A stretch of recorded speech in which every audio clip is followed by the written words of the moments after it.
So when we're dealing with prorations, folks, remember that word proration, it just means dividing a bill between two parties. That's what proration means.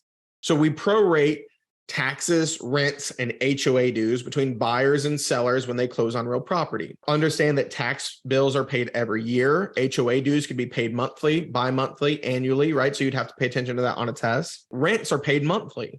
So it depends on what we're talking about to figure out how we need to prorate it. But for example, if we're doing prorations, this question's nice because it told you the tax bill. Some questions will say, here's the rate, here's the assessed value, and now prorate it. So you have to do multi-step math. This one, it already tells you. So we say taxes are $1,800 per year and have been paid. Closing is November 23rd. Remember, taxes have three possible things. They can either be closing before September 1, which means it is impossible for the taxes to have been paid, which means that the seller, we're going to debit money from the seller and credit money to the buyer. If you're closing after September 1, we would have to tell you, has the tax bill been paid or not? Because it could have been. So in this one, we told you it has been paid. Since it has been paid, think about it this way. Have you ever gone out to dinner with a friend and you have cash and they don't, right? And to make life easy on the person, they swipe their card and you just give them cash for your portion. Most of us probably have. So you always got to think about who swiped their card and who's paying cash. Because what happened is the seller swiped their card. So the buyer needs to give the seller their cash for their portion. So when we say it has been paid, the seller swiped their card.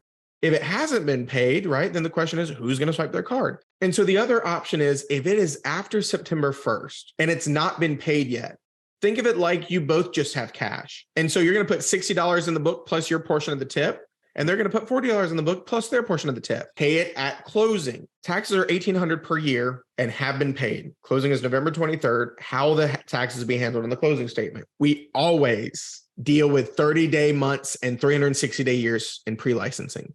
We never deviate. We don't deal with calendars. Every month has 30 days. Every year has 360 days. Always, always, always. When you get into post-licensing, we'll change it on you. But until then, 30-day month, 360-day year. So there's a couple different ways, yet again, to go through this. I would personally pick the path of least resistance. The buyer is responsible for all of December, and they're responsible for everything after the day of closing in November. Because we say that the seller owns the day of closing for rents, taxes, HOA dues, right? That's their problem. In other words, if there are 30 days in our November, minus the day of closing, which is the 23rd, buyer is responsible for 7 days in November because it starts after the day of closing. So they'd be responsible for the 24th, 25th, 26th, 27th, 28th, 29th, 30th, 7 days. So the buyer's responsible for 37 days. Well, when we're figuring out how much they owe, we've got an annual tax bill and we need to figure out how much everybody owes per day. So we divide it by the 360 days in our year. So every person would owe $5 and we call this per diem. So we take our per diem times our 37 days that the buyer's responsible for. How would this be handled at closing? This would be a $185 buyer debit and a $185 seller credit. The numbers have to be equal. Money came from the buyer and the money is going to the seller. So we're just giving the money to the seller. The seller swiped their card, so we give the money directly to the seller. So it would be a seller credit of $185 and a buyer debit of $185. It's both. And that's the answer. He paid for the full year when he paid $1,800. We have to give him back the amount that he didn't live there. Buyer will, which is 37 days. So we change this one thing to unpaid. Well, the buyer is still responsible for $185. So now it's going to be a buyer debit of $185.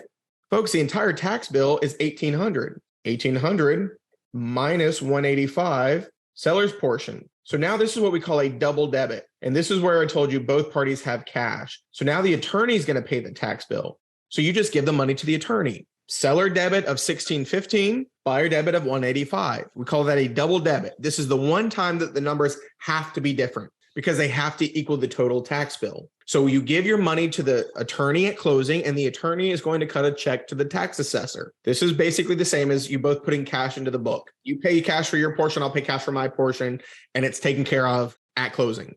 That is when it's unpaid and can be paid. We call that due and payable. It is closing after September 1, and it has not been paid yet. It's considered due and payable. We do a double debit. We get the portion from the seller, get the portion from the buyer, and it should total up the full tax bill. When we're prorating, we're always prorating based on the full year. So what we did was we figured out through the end of the year, because that was how long the buyer was going to own it before. Because we're always looking at the whole year for prorations, right? Remember that September, some students like to go into September thinking that's where we prorate to. September is just an identifier. Can the taxes be paid or not? That's the only reason September 1st matters. We never use it for prorations. If you like this video, feel free to share it with a friend. For more real estate education content, please subscribe to the channel. From all of us at Seacoast Real Estate Academy, thank you for watching.